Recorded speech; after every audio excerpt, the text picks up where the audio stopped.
Hello and welcome to the Story Engine podcast. My name is Kyle Gray, and today on the show we have Ridgely Goldsborough. Today we're going to be exploring a mixture of different things of Ridgely's personal story, exploring living in wealth and abundance, and also creating wealth and abundance for dentists and their dental practices, dentists who are working really hard, serving a lot of people and feeling strained in a lot of ways. And even if you're not a dentist or in a health practice, I think many coaches and entrepreneurs out there could appreciate having more higher paying, higher quality clients. So today we're going to explore many different facets of that story on the show, and there's going to be something in it for everyone. So without any further ado, let's hand it over to Ridgely. Ridgely Goldsborough, welcome to the Story Engine podcast. Thank you, sir. Delighted to be here. I am excited to have you on the show. We got to connect at Flight Club Mastermind a little while ago. And I'm excited to showcase you with my audience. But to start things off properly, tell us a little bit about who you are and how you're showing up in the world today. I am a psychologically unemployable serial entrepreneur who has had exactly one job in my entire life for about 30 days, working for one of my dad's clients. Since then, it makes no sense to me whatsoever to be building somebody else's dream when you can build your own. And hence, I've started 45 companies, 2 or 3 of them successful, 4 or 5 moderately successful, the rest highly educational. And I am a big believer in failing your way forward, not spending too much time, though, just enough time on researching ideas and a lot of time and a lot of energy on going for it. As I've aged a bit, I'm getting a little bit more seasoned, a little bit less aggressive, but at the end of the day, I really do enjoy business, particularly marketing, and helping people become more successful with what they do. Now, I know a big part of the current world you work in is dentistry, but in a span of 45 different companies you've worked in and lots of different spaces, how is it that you settled on dentistry? And what are some of the things from all of the business principles that you've learned that really apply to dentistry? So I have been primarily involved, virtually all of the companies, unless they were a flyer, an idea that came and went, some of those we'd call educational, have been somehow around the topic of communication, better communication, connection, creating a relationship between a buyer and a seller. I've written 20 books so far, 5 of them on emotional intelligence, with a focus on why do people make the decisions they make, including the decision to buy your service or your product, whatever that may be. So that's kind of like the through line. When we got to dentistry, the interesting thing about dentists is that A, they understand the value and the need to market their services. So they're good clients. They're people who get it. And B, interestingly enough, if you're doing a great job, they don't want to talk to you, because if they're not billing, they're not drilling. If they're drilling, they're billing. And what they want to be doing is billing and drilling. So at the end of the day, the better job we do, the less interaction is required. And that's a really interesting dynamic in terms of being able to scale a business and grow it when you don't have a lot of back and forth if you're doing a great job. And I'll take that challenge any day. What kind of moral dilemmas does this create?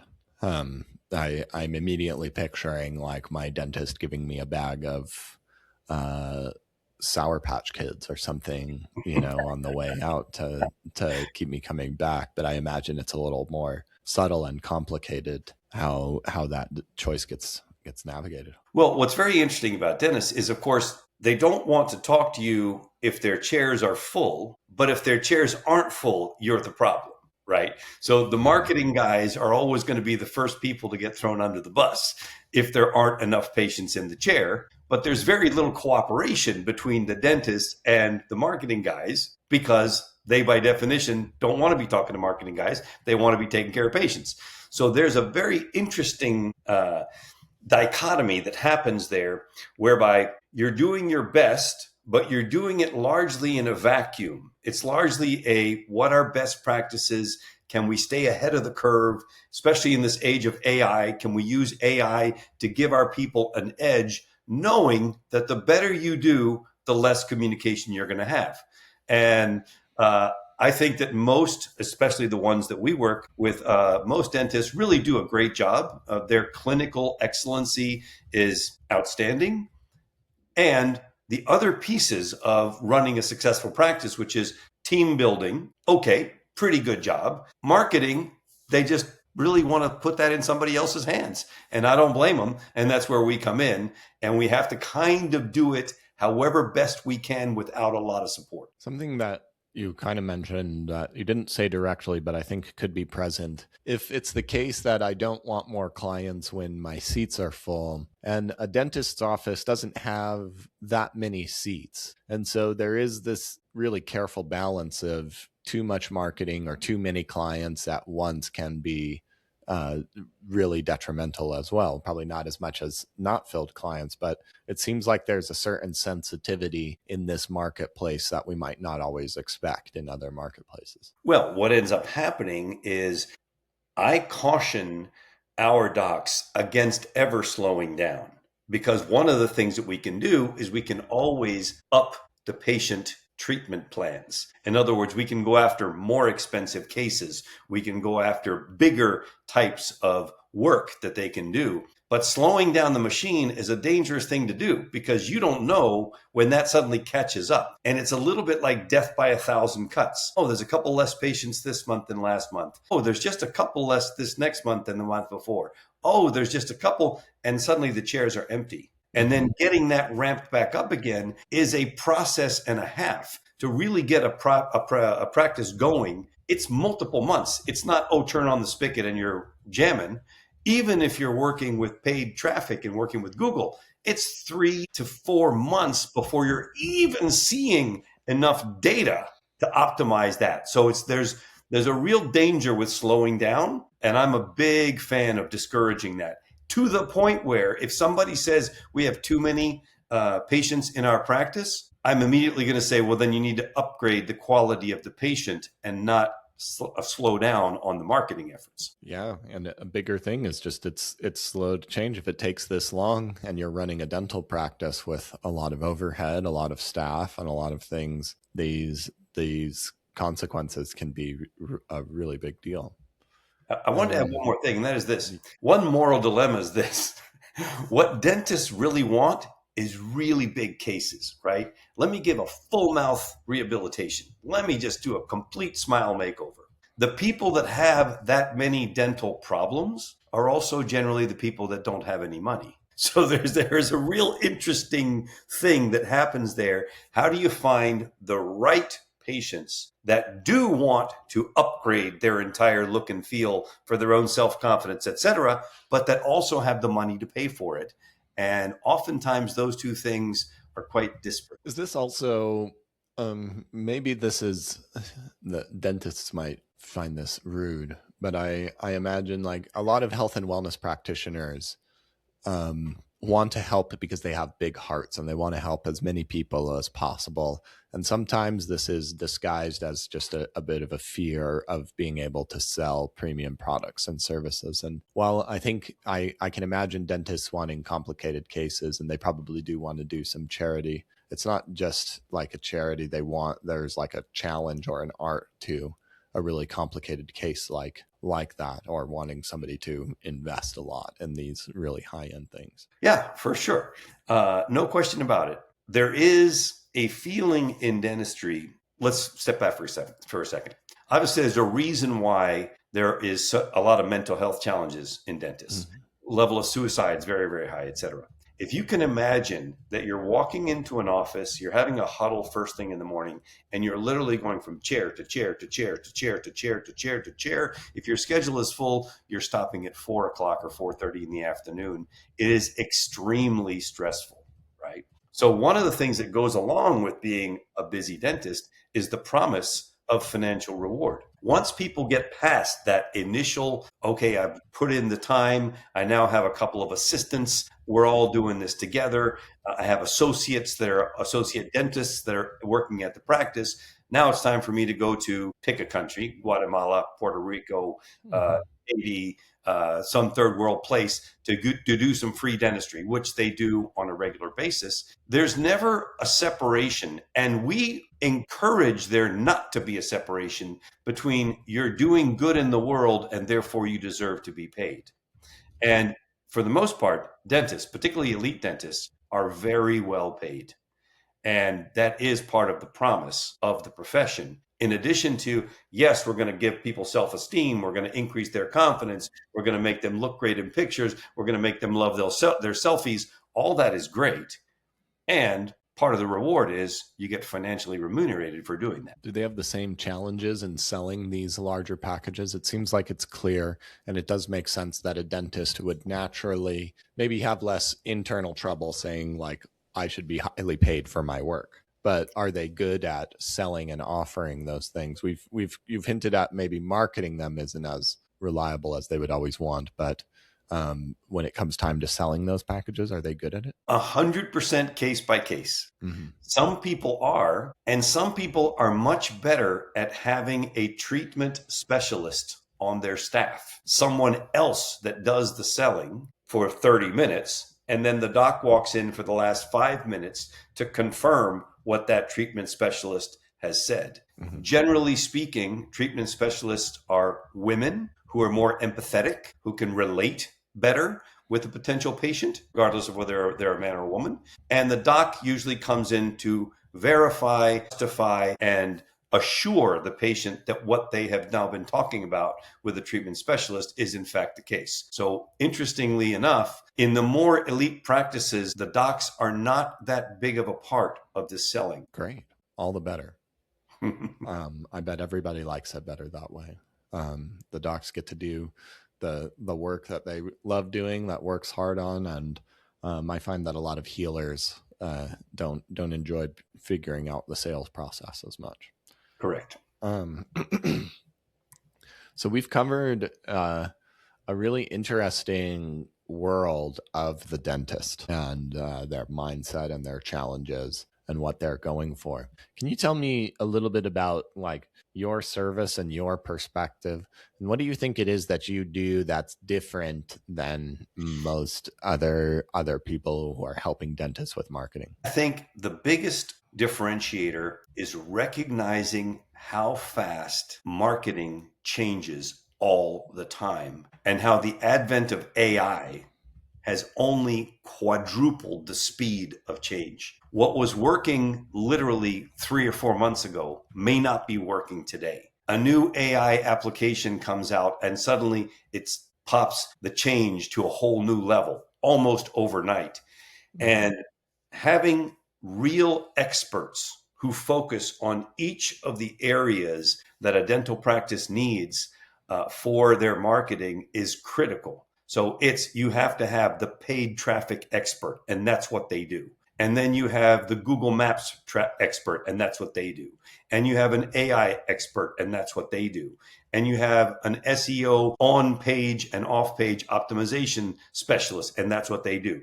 And you literally, to have any kind of across-the-board success, have to have a dynamic team that I love to call them are a bunch of geeks. You need a bunch of geeks. I personally am a geek and I love geeks. I think geeks are awesome. They get overlooked a lot, but in this world, geeks rule. And if you don't have geeks on your team, you may have some great salespeople, but if they're not willing to dig deep into what's going on, what's working now, what's not working, what should we do and what should we not do, you're never going to be able to dominate at a high level. And it's nice to have somebody that can see things for you and make choices for you. When you're performing at this level and making these choices and have put in these things, it's hard to have the resources to do the thinking in every direction that you need. And you want somebody that is on that level so that they can provide the leadership. Because I think in addition, like if I can only imagine going from chair to chair to chair as a dentist, and then at the end of the day, all of the things that are actually about running my business still have to be done. And there's probably a million headaches in that. Correct. And so I can see how these things can stack up very quickly. Yeah, for sure. They do. And I have tremendous compassion and empathy for our docs, which is why the other perhaps differentiator is anybody that says, oh, you shouldn't take it personally when it comes to business, I think shouldn't be in business. As far as I'm concerned, it's very personal. I take it personally. We offer a VIP concierge white glove type service. If somebody begins to question our fee structure, I automatically know they're not my not my client. They're not the right person, because you get what you pay for, especially at this level. And therefore, I am complete. Every single one of my clients has my personal cell phone number and an admonition to call me, because I know if I get a call from Dr. Kyle, he's probably not calling to tell me that he loves me and wish me a happy birthday. It's probably because there's an issue of some kind that needs some resolution. But I say to them, if you don't call me, I don't know there's an issue. Pick up the phone and call, and it's okay for me to make these decisions, our team as a collective to make decisions on your behalf, and for us to check in. You don't have to worry about it too much. We're going to do that for you so that you can focus on what you do. Mm. And that's great permission to have. It allows them to really do what they want to do. But yeah. I would not be the person who goes into the chair and says, Dr. Kyle, I really want you to drill me this particular way because I've got this whole thing over here, but I'm thinking if you do no. And in the same way, I want to be able to have a transparent conversation to say, Doc, if you want more patients, this is what we need to do. And this is what's going to work. And these are how the percentages work. And here are the numbers. And here's what you can expect. And this is what we need to do. And be very straightforward about that conversation. If there's resistance, then I'm going to say, I don't think that we're the right partner for you if you're not willing to commit to this that we know is going to work. Mm-hmm. Mm-hmm. And what are some of the outcomes? Like what changes about a dentist's office when their marketing's dialed in and balanced out? What are the rest of their lives or their patients, or what are the outcomes that you see happen that you're really pleased with? The biggest thing is to get on the phone with a doc and have them say, I have to say, we've really seen an uptick. We're getting more and better cases, and I appreciate it. And particularly, we wanted to focus on insert, whatever it is, cosmetic, sedation, dental implants, whatever it may be. And with your guys' help, we're getting more of those cases than we've seen in a long time. And I really appreciate it. That is incredibly rewarding to me, because that means what we're doing is working for what the docs want. And the thing about being very deep in a specific niche, Kyle, is that it's almost always going to be the same. We know what docs want. We know the best cases. We know where they're going to find those people in a given market. We do the research to figure that stuff out, and then we go after it. And oftentimes it takes a minute to dial it in, because you know what's interesting? In every single market, there's somebody else who wants to be number one besides our clients. Go figure, right? There are other people who want those great clients too, great patients, right? There are other people who want those big cases. So the competition is ferocious, and marketing is largely like a war. You're at war not only against your competitors, but you're at war with what is the shift that's happening in search engines, in paid traffic, in AI engines. Who's fighting with who to get the most traffic, aggregated for themselves? What does that look like? And to think for one moment that you can back off and slow down and coast, well, that's a very dangerous way to think. And I just don't allow that in my shop at all. Amazing. Bringing them into the future. And I think it gives them a chance, like when you say everything in business is personal, I think it also results in them being able to enjoy the rest of their personal lives with their practice dialed in. Yeah, last week I had a very tough conversation with one of our docs. He wasn't happy about a couple things, and he got pretty excited, pretty upset, pretty whatever. And so I started a conversation when I talked to him this week saying, hey man, I want to tell you something. I was a little bit upset after our call last week, but I wasn't upset at you, doc. I was upset that I didn't have the right answer for you when you asked a question that you had every right to ask. And as soon as I finished saying what I had to say, he said, well, Ridgely, I got to tell you, I think I was a little over the top, and I think I owe you an apology. And we had that moment of coming together as two warriors, so to speak, if you want to say it, with respect for each other. And I believe that that takes our relationship to a new level. Yeah. And every time you go through those kind of conversations, like Richard Branson says, your success is directly proportional to how many uncomfortable conversations you're willing to have. And I'm the guy who says, bring it. Not that I want to have those conversations. I really would rather not. But do I see the value of them? Absolutely. Do I care enough to want to make the time for those things to happen? Yes. Do I pawn them off on my team? No, not how we roll. Speaking of how you roll, I would love to hear about a time in your life where you were facing the same challenge that a lot of the dentists we were talking about. Maybe not necessarily in the dental chair, but going from chair to chair to chair all of day, but still having the stress of managing everything. Maybe the business isn't growing as quickly as you want, despite you working as hard as possible, not being able to enjoy your life, and a general dissatisfaction. I'm certain there's been a couple of these moments over 45 companies, and we could go through 100. But if you could pick out one, and it doesn't even have to be the best one, which one do you think is coming to mind right now? What comes to mind for me is the pandemic. Yeah. Because as we were rolling into the pandemic, I was booked solid, speaking on stages literally all over the world. I'd finished my 4th world tour and had tons of business. And if you are a fairly high level professional speaker, it's one of the greatest gigs in the world. You show up, you speak, you leave, they pay you, you send a thank you note, and that's it. Follow up, ongoing challenges, basically non-existent. You come in, you do your gig, you're done. And I literally watched, Kyle, as every single job, every single gig that I had because of the pandemic became cancel, cancel, cancel, cancel, cancel, cancel, cancel, all of them canceled.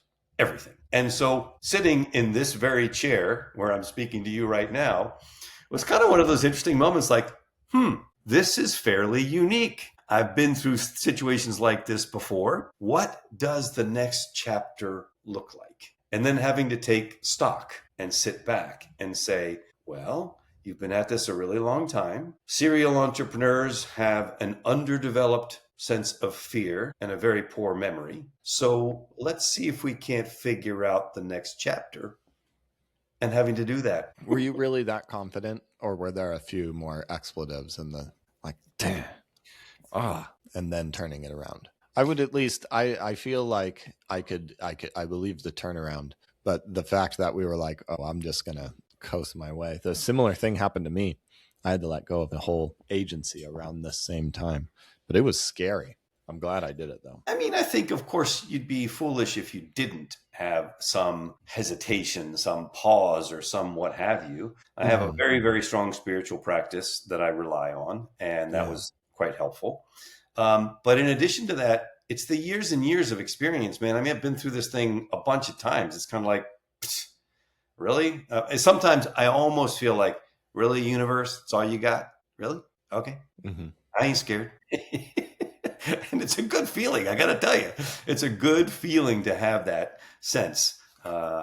Even though I did have to bankrupt one company, but almost exact same situation as the pandemic because of this little thing called 9/11 that canceled every single event across the country for a year. So that company was gone. And it happened to me twice, same exact thing. It's like, what kind of karmic pattern do I need to look at here?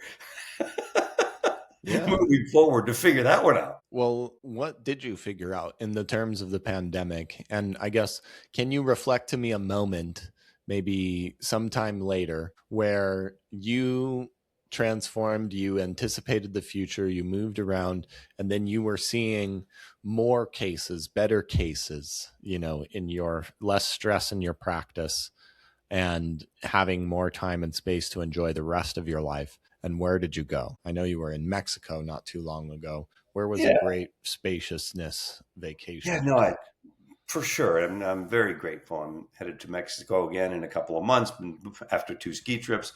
So yeah, it's all good.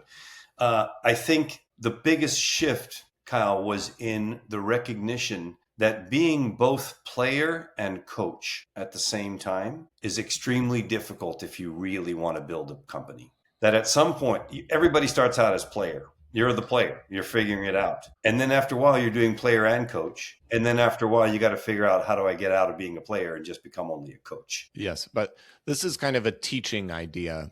And I want a real moment of your life and your victory. Like I remember sitting on these beaches in Mexico and being like, I'm finally glad I found my way through this one yet again, thanks to this system. And so that's interesting. Is it a single moment, or is it a general? I mean, that's a tough one, because I don't recall ever feeling, okay, this is the absolute bottom it can be, because I just felt like the universe was throwing curveballs at me. I'm like, all right, that's a curveball. That's wild. There's another curveball. That's pretty interesting. That's another one.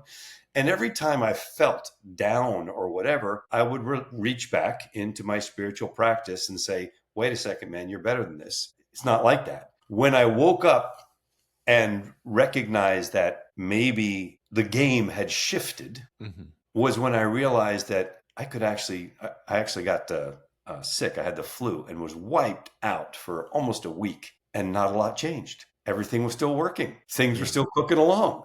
The business was still running. People were still doing stuff. It was like, wow, note to self, more of this is good. Okay. We can work with that. Ridgely, are you ready to hear your story? I'd love to hear my story. I can remember in early 2020 looking at a full calendar of speaking events. This was what I was doing, what I knew, what I was good at, and I was great at this. I was looking forward to a business year full of these things. My calendar was really full. I was working really hard, and a lot of things were lined up. And all of a sudden, something changed instantly, unexpectedly. And over the course of a couple of weeks, I remember sitting in my own office, my home office, and seeing little green check marks turn into little X's time and time again. The way that I was sure I was going to make money and achieve my goals and continue on in my business had dried up almost instantly. And I knew that something needed to change. It was scary because I had come to rely on the skill set that I knew so well. And all of a sudden, the future's changing. But I knew that I needed to change with it. And I decided that I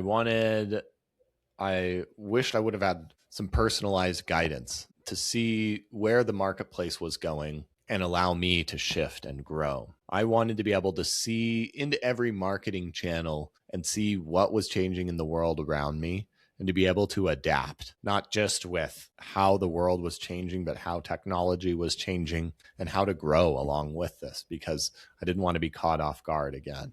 And over the course of a few years and a lot of costly and painful mistakes, I began infusing this system and this philosophy, not only into my own business and practice, but into all of the practices of the dentists that I've started to work with. And in my own life, I've started to see more and better cases and better clients. And I've started to see that and fulfill that in many of the dentists that I've been working with. I've been able to have a life with less stress and more enjoyment, traveling to Mexico, taking time off. But I really felt I had made it one day, not in a moment of victory or glory, but being totally sick and stuck with the flu and being out for 7 days and being totally worried that if I wasn't in the office, everything was going to be falling apart. And I can remember coming in, recovered, and finding that not much had changed, and realizing this was a result of putting in the right systems, putting in the right team, and having a personalized guidance to help me there. And this is exactly what I want to create for you and in your practices. The world right now is changing quickly, and both technology and politics and all of these things, we don't know what's exactly around the corner, but we can plan to adapt and thrive and grow. And I'm going to help you do what you're best at and taking care of getting you the right amount of clients for your practice. Awesome. Thank you. Well, Ridgely, it's been fun exploring these ideas with you and really getting a deep dive into the mindset of a dentist. What what closing thoughts do you have for us today, and where can we go to learn more about you? That the ending there that you were about the story about tying it back to those guys was masterful. Thank you. I thought that was really, really good, and just wanted to acknowledge that. Being a longtime speaker, I'm like, okay, that's really good. I'm making notes over here. I'm a scribble guy. I scribble stuff. So, Good. and in terms of talking to Ridgely, one of the things that's easy is ridgeleyspeaks.com. So you can always go to ridgeleyspeaks.com to find Ridgely and connect with me, which is really, really great. And know that if you have if you have a dentist that you know, or you are a dentist and you want to find out more about what we do, we have a program called dentalmarketdominator.com that explains all of it. And we are always delighted to have a conversation. And I'm a huge believer, Kyle, in we're going to make a relationship happen first. We're going to talk about what you're trying to accomplish first. I will be the first person to say whether we believe we can, or if we don't think we can help you, point you in a direction where you can find the support that you need, because consultative interaction is what I believe in. I'm not a hard sale. We don't do, hard selling, clever closing. No, it's not like that. It's about people talking to people about what they need, where they want to go, what do they want to accomplish. And if we can be a part of making that happen, then obviously we are delighted to do so. Amazing. Ridgely Goldsborough, thank you so much for joining us today on the Story Engine podcast. Thank you, sir, for having me, and look forward to spending more time with you.